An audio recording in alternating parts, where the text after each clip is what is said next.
What's going on, everybody? Welcome into the Jack Ramsays pregame show. Danny Marang, Brandon Sprague. Game 2 of a 6-game road trip, Brandon. It's going to be a long one. Reinforcements are on the way. The tank is still fully intact. News, notes, rumors we'll get into. We'll take a look a little bit at this game as we'll kind of see what the lineup ends up looking like. Anfernee Simons was supposed to be with the team as of now. We have not seen any confirmations on what the lineup is. Out for tonight, obviously, still Cody Zeller, Norman Powell, Damian Lillard, CJ McCollum, and Larry Nance Jr. CJ will join the team in Orlando, which is Monday. Monday's game. It's game every other day, basically, between now and the 26th. And that's because that's a back-to-back. So, good times. Welcome in, everybody. We appreciate you. We love you. Thank you. Help us grow the channel here. Subscribe to the YouTube channel. Help us on the podcast. Like, rate, review, subscribe. Help us continue to grow. Bryce Schmidt asks, okay, so who's getting traded and when? The anticipation on moves finally being made is killing me. We will get into that here a little bit. But I think the news of the day, for number one, is Anfernee Simons returning to the team and kind of resuming the tank, but let's see if after a few days off and taking care of some personal stuff, if he can pick up where he left off, Brandon. Well, it's an interesting time for him because he was on a roll and then he takes some time off and now you come back to it. So I think you kind of wonder, Danny, where he's going to just be at mentally, and getting back into the flow of things can take a game for some guys. I'm excited to see it. I'm a little bummed because he's going to derail the tank because this kid is so talented. He's going to steal some wins. Today could be one of those days, although Washington's got shooters. But hopefully he can just get back into the flow of what he was doing because he was playing really good basketball. Yeah, he in 5 games in January, averaging 27.8 points, 7.7, 7.6 assists, 3.2 rebounds, shooting 51, 45, 95. That is a woo doggy. If you guys happen to hear the sound of what sounds like a dog slurping up a treat in the background, it's little puppy Dallas's 1-year birthday, and she's got a little ice cream treat. I just realized how loud it is. Happy birthday, Dallas! But it was going to be given to her tonight, but Mom left Dad here alone with a puppy, and instead of holding a puppy for an entire show again, he opted to give her the treat early. That's a good call by you, and then you don't have to put her on your neck. Yeah, no, I mean, don't get me wrong. She's only like 16 pounds, so she works okay on the shoulder for a little while, but it's not too bad. Alex says, hopefully Vegas gives us another juicy over-under. I'm telling you guys right now, I already took the over. Unequivocally, they are not getting it. It is not making it through. Like I don't know if Vegas, like, there's just not enough people betting on the Blazers right now, on Blazers overs, because if I was a whale, I would blindly just place like 6-figure bets on the over for the Blazers every single game. Well, I think the problem with Vegas has been largely this COVID stuff. They just don't know. Yeah, I mean, when you look at Portland, what do you see? You don't see Dame. You haven't seen CJ. Nurk's been in and out of the lineup. Nance has been hurt. Norm Powell's been in and out with injury and COVID stuff. Like, you look at this team, and I don't think they've caught on to Anfernee Simons. And I don't think they've caught on the fact that Portland's defense is so GD awful that they're always going to give up 120. So it's an advantage. It's such a weird thing. Not weird things right now. I guess let's get into CJ McCollum returning to the team. That's the big question. He's going to return against the Magic. And Brandon, this is like the biggest question I have. And Jeff Kramer actually just asked. So when CJ returns, does that move Powell back to the starting 3? I hope not, but I have no bleeping clue how they're going to run CJ. I have had a few people that I trust say you are probably looking at him playing limited minutes because he is coming off of a lung injury. And no matter how much game action, game speed action stuff, nothing substitutes for actual games. So you just make sure. So you play him 20, 25 minutes a game. Does that make it him start so you can control his minutes easier? Or does that mean off the bench and limit him to basically 10 minutes a half? I mean, it's tough to give an answer based on kind of that information and the lack of information we've had officially from the team. If he's going to start, Ant coming off the bench back to the usual role is okay. I'm kind of one that wants to see Ant start with CJ and Norm. Mm-hmm. The season's over. This team's not going to the playoffs. Lean into the Ant thing and see how he does when you have high volume shooter come back and Norman Powell playing alongside him. Because I want to see Ant when he plays with other guys who can also get a shot. When it's Ant and 4 guys who can't create their own shot or they're not the primary ball handler, it's a little easier for him. I'd like to see him kind of learn how to mesh with a group like CJ and Norm. It's not like a competition advantage to me. It's more about futuristic fit for a guy like Ant with this team. Having more options. Yes. No, that's a great way to put it. Like, if you're looking at that, I think that is a good way to put it. For those, I've seen people say that when CJ returns, basically that's going to mess with the tanking plans. Rumors, intel, whatever you want to call it, a lot of people believe CJ McCollum is going to be traded in the next 2 weeks. Really? That's kind of shifted on its head. It sounds like New Orleans is a big-time target. New Orleans wants one of CJ or Norm. Well, they tried for Norm, right? They tried for Norm in the offseason. Yeah. And there's been rumors of them being interested in CJ for quite some time. Yeah. Plenty of teams are interested in CJ, just not at the Neil O'Shea asking price.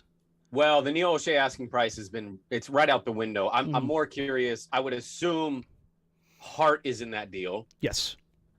Who else would you throw in? Hart, Hayes, filler, draft picks. I'm not mad at getting Jackson Hayes. Honestly, I think you probably end up flipping him to a deal for like a Miles Turner or for a Jeremy Grant. Right, if you go after Turner. So if you guys are kind of been picking up what I've been putting down lately as far as like on Twitter and certain things, that's just stuff based on what I've heard. What teams are chasing, kind of what guys and what a package kind of look like. The other one that I have heard is that Norman Powell could be traded straight into New Orleans' TPE. So no players coming back, straight salary dump, picks on the back end. I have a hard time believing Portland would be willing to do that. I think it would be beneficial for him, wouldn't it? It would be in a sense of like straight salary dump, but Norm's contract isn't bad. No, no, it's not bad. But if you don't have Norm in your future plans, wouldn't you want to? Like, here's the thing: like, what's the return? Is it like if you're talking 2 more first-round picks that you're using? It's draft capital. It is. It's 100% draft capital. Yeah, it's 100% draft capital ends up coming back, but it's a weird situation for Portland to be in, simply because they're looking at, moving off of CJ McCollum, who's kind of been not a toxic deal, but definitely borders on toxic based on the expected return. Mm-hmm. The flip side of that is, what does it look like to all of a sudden take an okay deal and just literally straight salary dump it?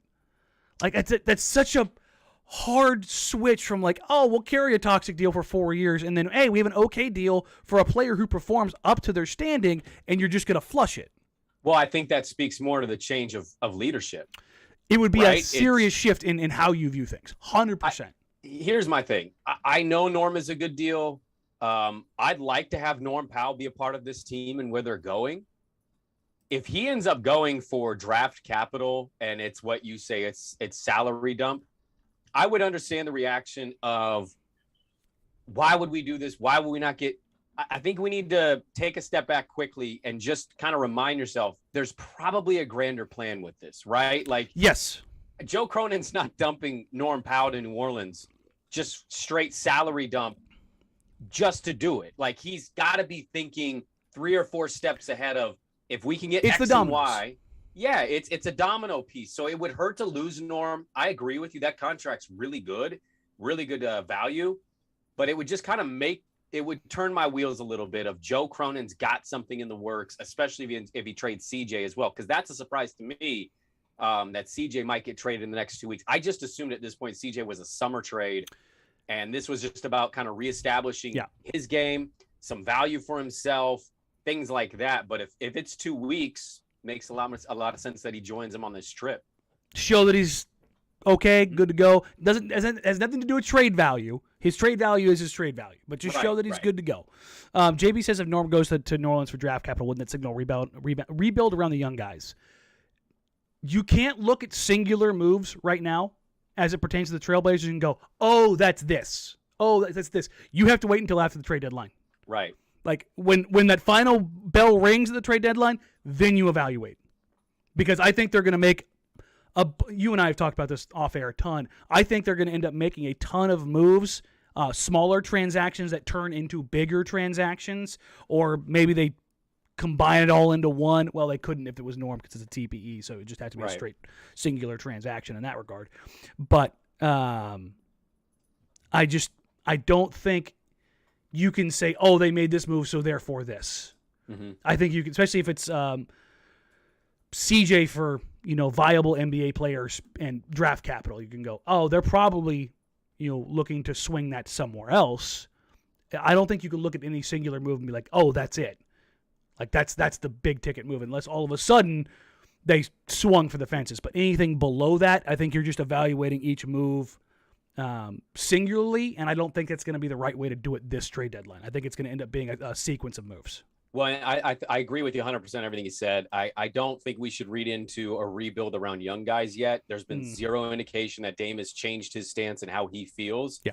And I think guys like Cronin and this organization knows that if they are going to keep Dame and keep trying to build and build it better and give him a chance, it needs a revamp. It needs a massive revamp of talent and acquisition. And I'm with you 100% of there's a few moves they can make, but there might be other moves they make in hopes of making even more come the summertime and trying to rebuild this team maybe more the right way with a guy like Dame.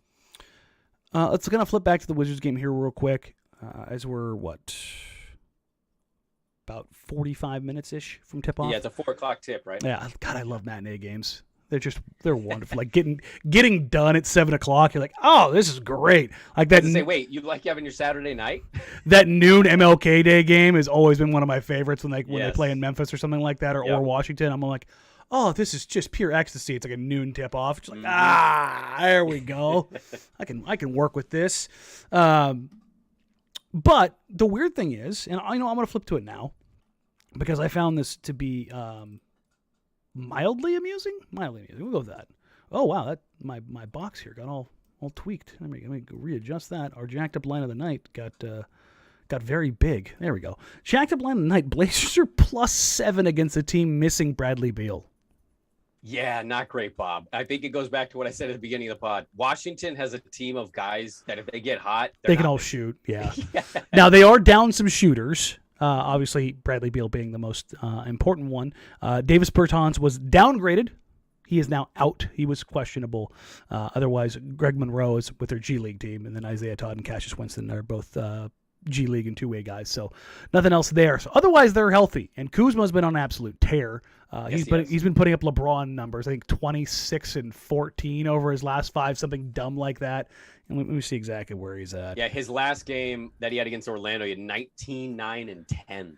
Yeah, he's he did turn the ball over 5 times, but you live with that. He's playing loosely. Yeah, so in January, Kuzma's averaging 26, 12, and 4. Jeez.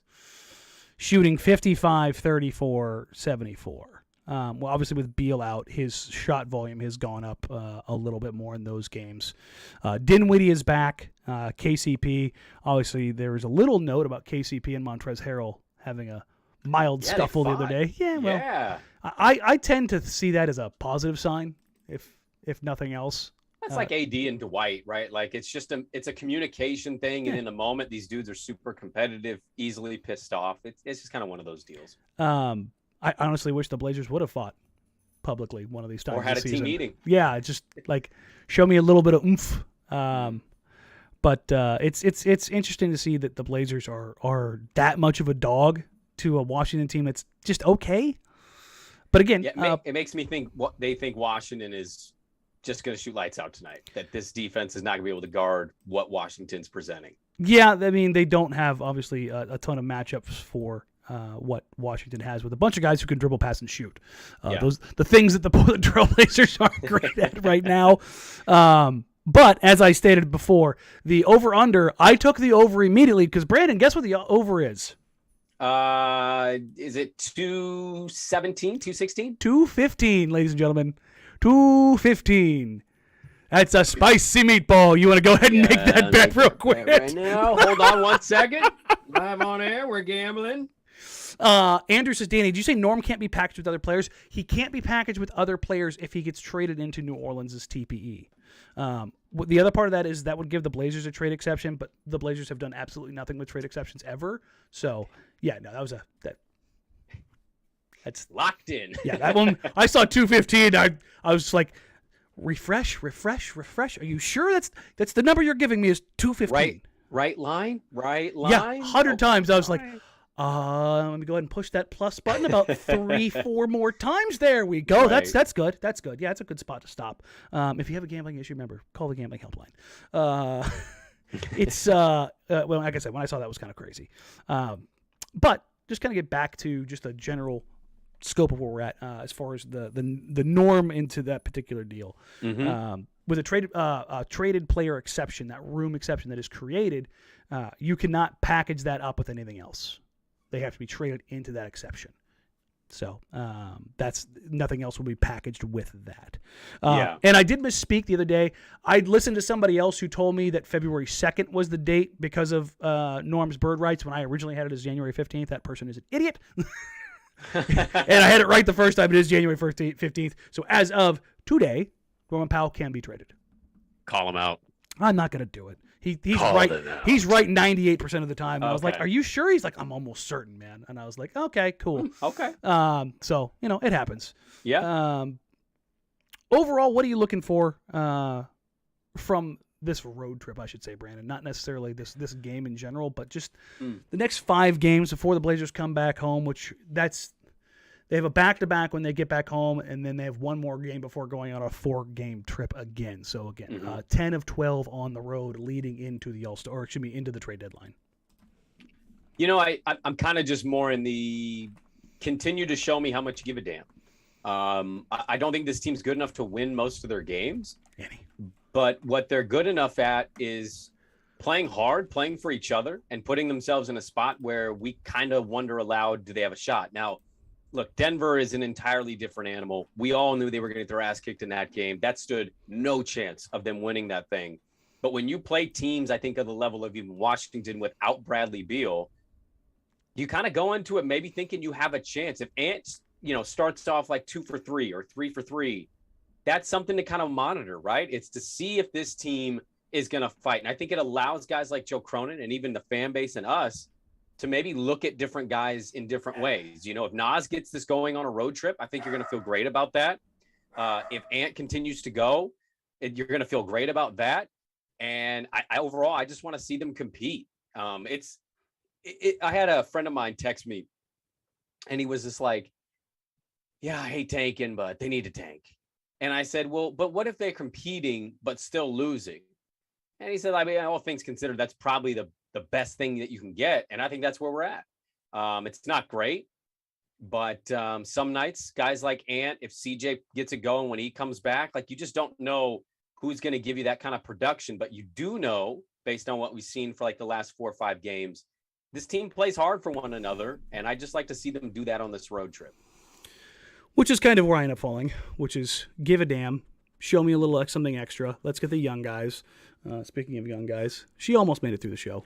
Yeah, you only gave her 1 ice cream. I know. Her like 3. She did go through it pretty quick. So yeah, I think she just wants to be held. Now I did it one time, and now she just has to do it anytime the lights come on.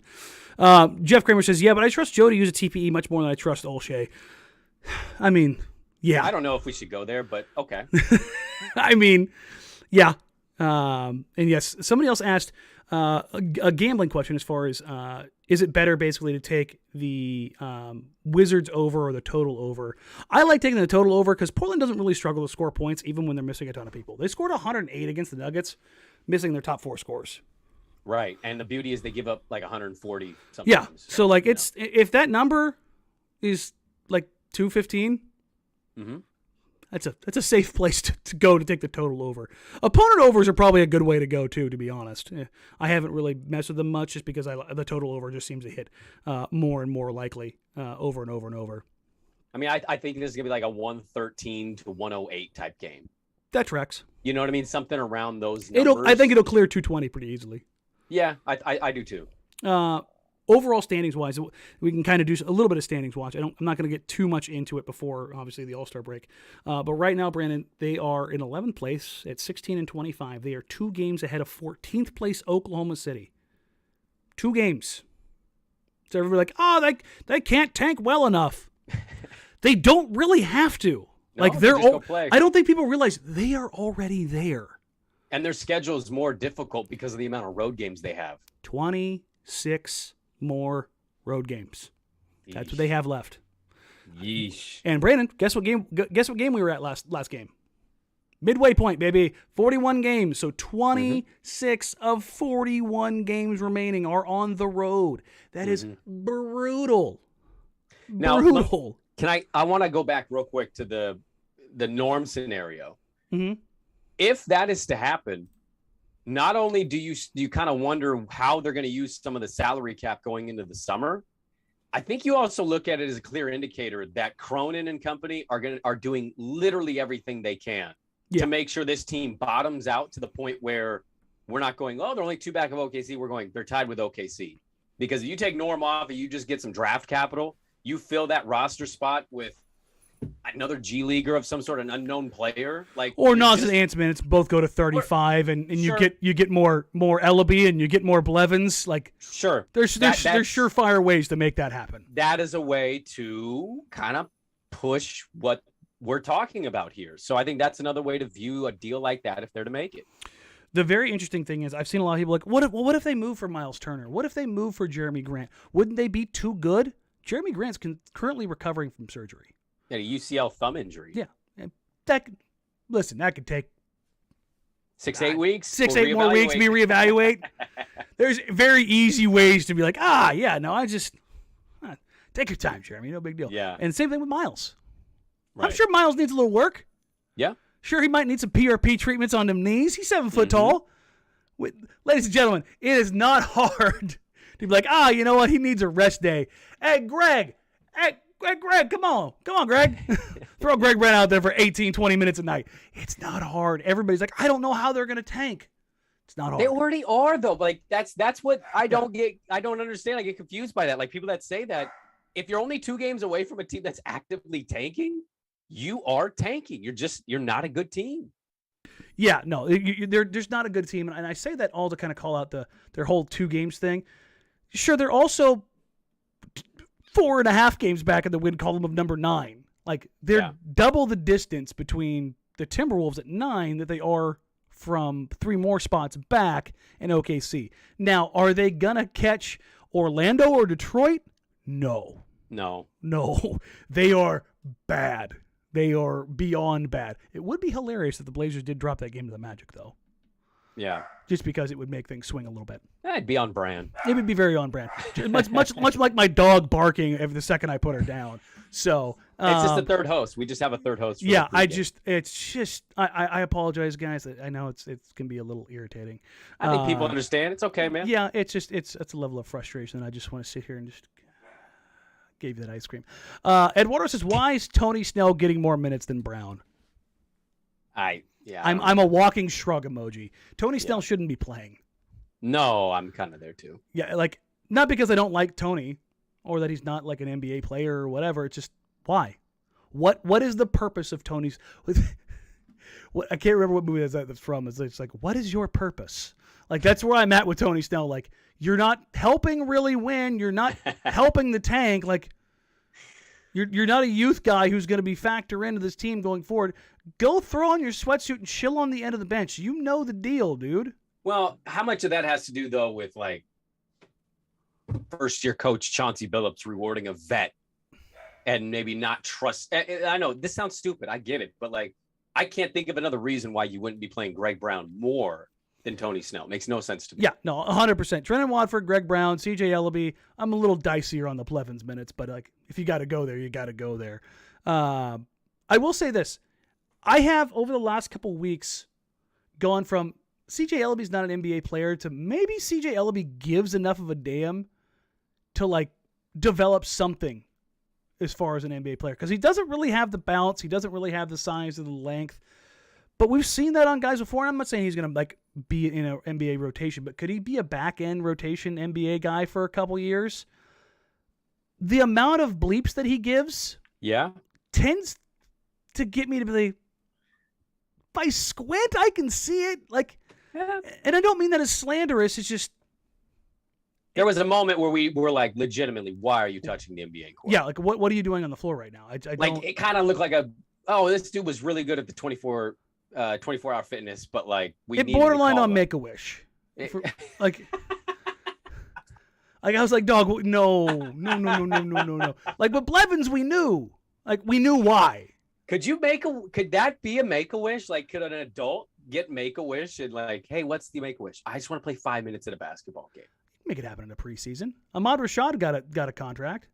Well, I mean, Ahmad Rashad was a very talented football player who went to the NFL. Like, that makes it a little easier. But still, I mean, Master P. Like, there have been guys like you could preseason it up. You can preseason it up, I'm sure. But yeah, it's one of those things where it's like, and again, I don't mean it to sound like slanderous, CJ. It's like he gives a damn, which is fun. He's done some things the last couple games where I was like, oh, okay. He's solid. And Michael J. Jen says, Ellaby has been solid. Yeah, no, that's a great way to describe it. It's just like when he's out there, his decision-making sometimes is like a little chaotic, there's definitely like a sprinkle of Al-Farouq Aminu on every possession. And he's just as likely to airball as he is just to rip the bottom of the net, which, again, that's your sprinkle of Al-Farouq Aminu. But I don't know. I think he's fun to kind of keep around. Well, I mean, he was one that we had talked about, right? And we had said basically you just didn't see it. And to get 5-6 games the way he's been playing, he's been productive. That's the thing. You want to know the difference between, or why I look at him as something different than maybe Tony Snell. Tony Snell just doesn't like impact the box score. It's very strange. Like I've never seen anything quite like somebody getting minutes and so often just filling zeros while being in the right spot at the right time. Right. It's such a strange phenomenon. CJ Ellaby is not always in the right spot at the right time, but when he is, he makes something happen. He's making an impact. Yeah, like you look up and like he has 9 points, 4 rebounds, 2 assists, and a steal. Like right. Played like 11 minutes. What the hell just happened? You know, it's one of those situations. And then you look at Tony Snell's box where he's like, he played 18 minutes. He took 1 shot and didn't register anything else. And I was like, he didn't look bad. Yeah, no, he doesn't look bad, but he stands in one spot and doesn't move. CJ at least will move around the court. Activity. He's active, yeah. It's going to be very interesting to see kind of how that ends up kind of working through. I don't know. I think eventually Greg will get those minutes. Ellaby will keep playing more. I just think we're going towards. Oh no, they'll get the honorary Greg Brown minutes that are coming at 4 minutes to go. I expect that to go to in the final fourth quarter. I think the last 20 games, this team's going to go incredibly hard in the paint on not winning.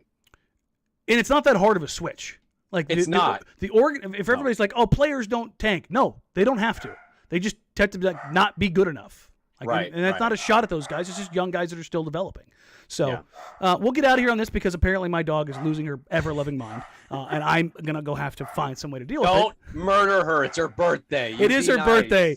She lived a good year. Actually, it's 7, right? It is. 7 years to 1? 7 years. Yes, this is a new thing for her, by the way. She didn't used to bark, and now over the last month, she's been barking like crazy. I understand. Thank you. Is somebody out there? Yeah? Okay. Well, thanks, Dallas. We will catch you guys. Timmy and the whale? Exactly. For those that don't know, I had hunting dogs before this that did not bark at all, so this is like a thing for me, and I'm like... Barking dogs are tough, man. It's interesting. What's not tough is becoming a Jack Ramsays member. Do that, and you can be a part of the watch parties, be a part of the raffles, be a part of the drawings, everything we have coming up. We have the entire road trip booked now after I screwed up the first road trip game, and I was not going to do that Denver game. I was not going to put that game on the watch party. Yeah. So I will put the link up in the members-only spot on the community page, on the YouTube page. Become a member today. And she's barking for the tank. Yes, exactly. Oh, see, there she goes again. She heard tank, and she's like, absolutely, I'm pro tank. Tank. But yeah, we'll have the watch party up, and we've got some guests coming up. We've got Jamie Hudson on the 23rd. I am trying to effort Casey Holdall and Travis Demers, and we will get out of here on that because she's not going to let me talk anymore. So for Brandon, I'm Danny. We'll catch you guys in the watch party and the live show. Take care. Talk soon.